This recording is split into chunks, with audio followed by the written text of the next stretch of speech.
You are going through a portal. Hey, Composer Gloves here, and today we are going to be talking about, oh buddy, you guessed it, harmony. What is harmony? What is a chord? Specifically, we're going to be focusing on the chord. There's one sort of weird exception. There might be more, I don't know. Right now I can think of one though, very easily, that is sort of a weird exception to a chord. A chord is whenever you have 3 notes or more going at the same time, but you can have broken chords which are spread out over time. We're getting a little bit ahead of ourselves though. What's harmony? Harmony is whenever you have 2 notes or more. So here's 1 note, and technically you could say it's harmonizing with itself. It's unison, but it's still just 1 note. So you wouldn't say that. And then you've got, like, let's put down here. So we have a minor third. So E to G over time introduces an interval, and that would be considered a harmony. But it's not really, it's considered a harmony in the same way that a broken chord is, and we'll talk about that in a second.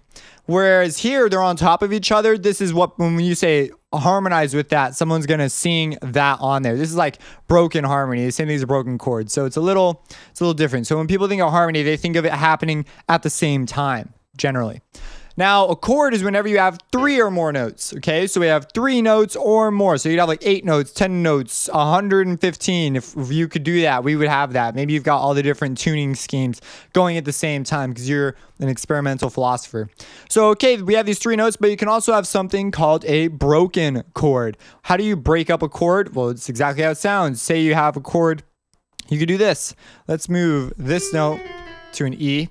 So I have E, G, B. Now these are the same notes that are found in this chord, only broken up over time. So this is called a broken chord, and it's the same way with harmony. You could have like broken harmony and whatever, but these aren't, when someone says a chord, no one thinks of this. If you say broken chord, people think of this. So this is a chord, and harmony is just when you have 2 of these. What is that exception I was talking about earlier? It is the power chord. Why? Because a power chord only has 2 notes.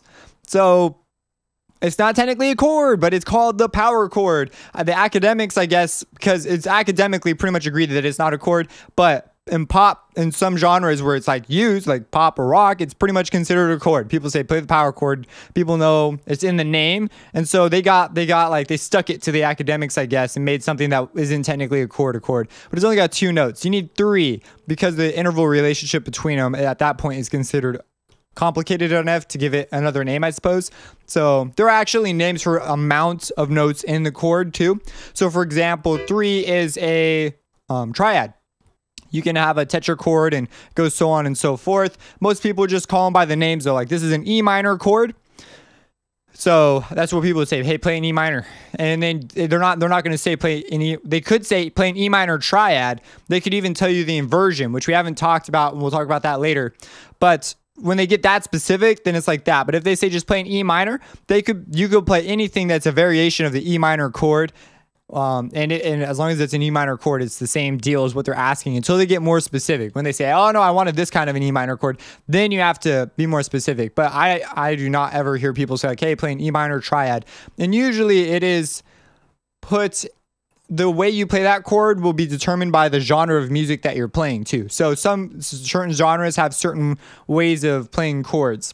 So, and writing out bass lines and different things. There's all these, like, it's just unique to that genre. And the only way you really want to learn stuff like that, you can read books on genres. And one day I'll probably do genre explorations where I'll essentially listen to nothing but that genre for like several days and listen to all like the big hits and all that kind of stuff. And then we'll break it down into the types of rhythms and ways that they go about doing things. But that's way on down the line, like after I've gotten very far into this. So very interesting. So that's chord.